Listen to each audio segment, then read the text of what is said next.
دوسرا قرآن مجید کا حق یہ ہے کہ صحت لفظی کے ساتھ، مخارج کی صحیح ادائیگی کے ساتھ اس کو اوپر سے دیکھ کر پڑھنا سیکھا جائے، اور یہ قرآن مجید کا دوسرا بنیادی حق ہے، اور یہ چیز ہم اپنے اسلاف کی زندگیوں سے سیکھ سکتے ہیں۔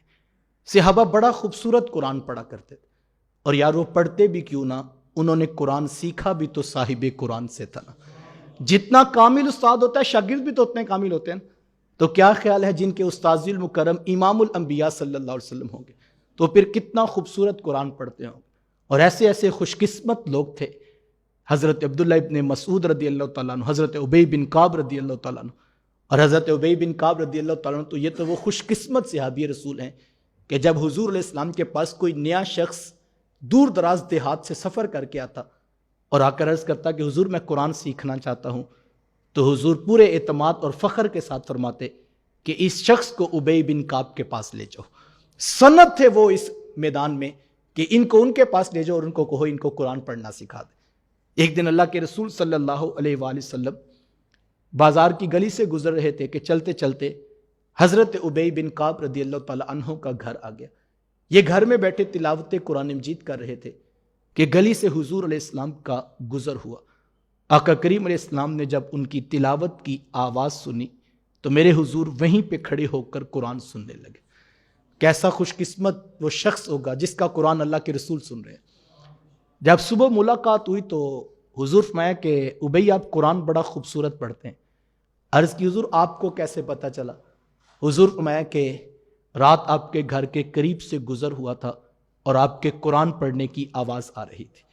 تو حضرت ابی بن کعب رضی اللہ تعالیٰ عنہ عرض کرتے ہیں کہ حضور جی مجھے تو پتہ ہی نہیں تھا کہ آپ سن رہے ہیں۔ حضور اگر پتہ ہوتا نا کہ آپ سن رہے ہیں تو حضور میں اور سنوار کے پڑھتا، مجھے تو پتہ ہی نہیں تھا کہ میرے حضور میرا قرآن سن رہے ہیں۔ اللہ اکبر۔ خود فرمایا کہ لوگوں خوبصورت لب و لہجے کے ساتھ قرآن مجید کو زینت بخشا کرو اور قرآن مجید کو پڑھنے کا مزاج پیدا کیا۔ اور یہ بات ذہن نشین ہے کہ قرآن مجید کو اوپر سے دیکھ کر پڑھنا یہ ضروری ہے اور یہ بنیادی حق ہے۔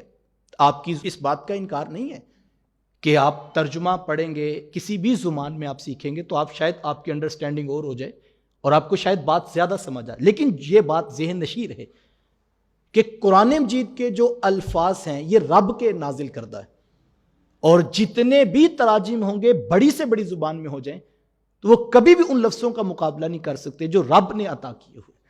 تو قرآن مجید کو ان لفظوں میں پڑھنا یہ ایک روحانیت کا بہت بڑا سفر۔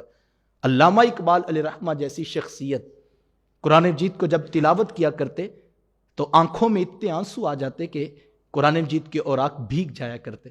اور پھر اقبال نے رقت امیز لہجے میں امت کو نصیحت کی، کہا اگر تمہیں ترجمہ اور مفہوم سمجھ میں نہ بھی آئے تو پھر بھی تم عربی میں قرآن کو پڑھا کرو۔ کہا جو قرآن مجید کو کثرت سے تلاوت کرتا ہے اس کے دل کا تعلق گنبد خضرا کے مکی کے دل سے جڑ جاتا ہے، اس کو روحانی طور پہ اللہ کے رسول صلی اللہ علیہ وسلم کا فیض نصیب ہوتا ہے۔ اور حضور اسلام نے خود فرمایا کہ جس طرح لوہے کو پانی کے ساتھ زنگ لگ جاتا ہے، فرمایا اس طرح دلوں کو بھی زنگ لگ جاتا ہے۔ تو صحابہ نے پوچھا کہ حضور پھر اس زنگ کو اتارنے کا طریقہ کیا ہے؟ تو ایک تو حضور نے فرمایا کہ کثرت کے ساتھ موت کا ذکر کیا کرو، موت کو یاد کیا کرو، اور دوسرا فرمایا کہ کثرت کے ساتھ قرآن مجید کی تلاوت کی جائے۔